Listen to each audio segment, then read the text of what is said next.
Commencez la pose du premier lait de Triso Super 12 en bas de toiture. Déroulez l'isolant à l'horizontale, le tendre parfaitement et agrafer tous les 15 cm au droit des chevrons. Prévoir que les laits se superposent au droit d'un support bois.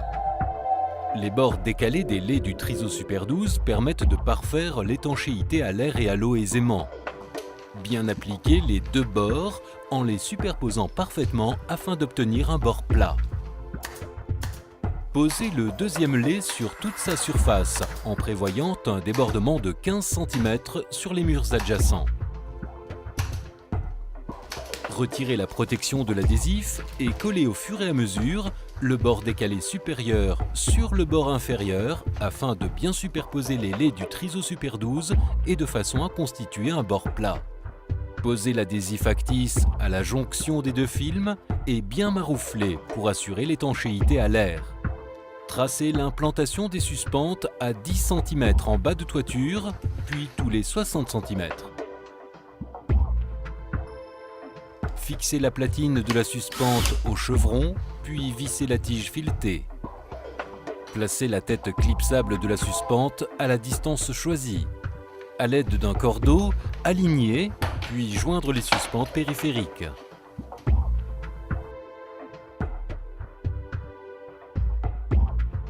Vissez les suspentes intermédiaires en se repérant au cordeau.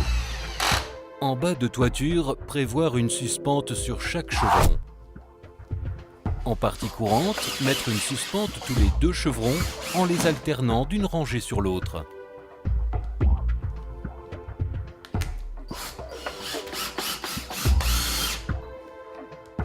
Retirez le cordeau et clipsez les fourrures sur les suspentes.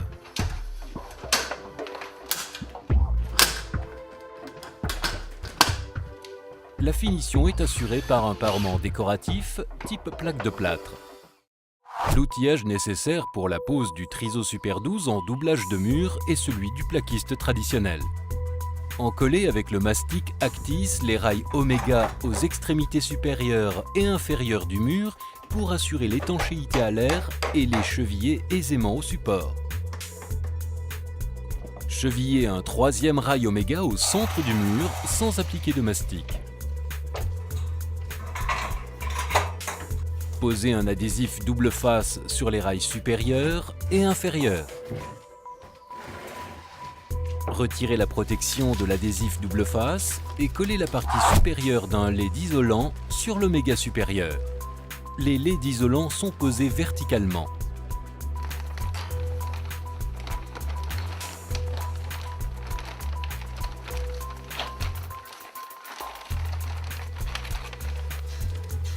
Collez la partie inférieure du lait d'isolant bien tendu sur le rail inférieur.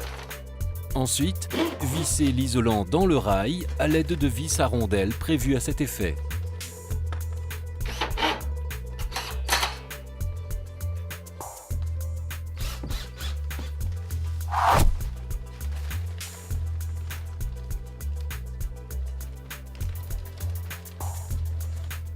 À la jonction verticale de deux laits, enlevez la protection adhésive et superposez les bords décalés des deux laits pour obtenir un bord plat.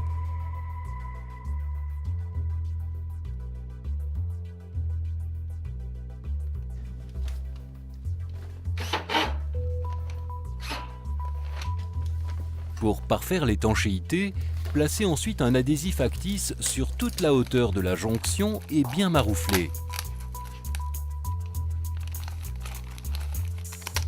Mettre en place les montants tous les 60 cm en partant de l'angle du doublage.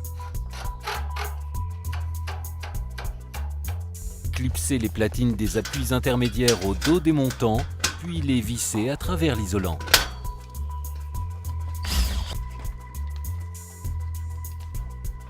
Réglez la planéité et la verticalité du montant à l'aide de la vis de l'appui.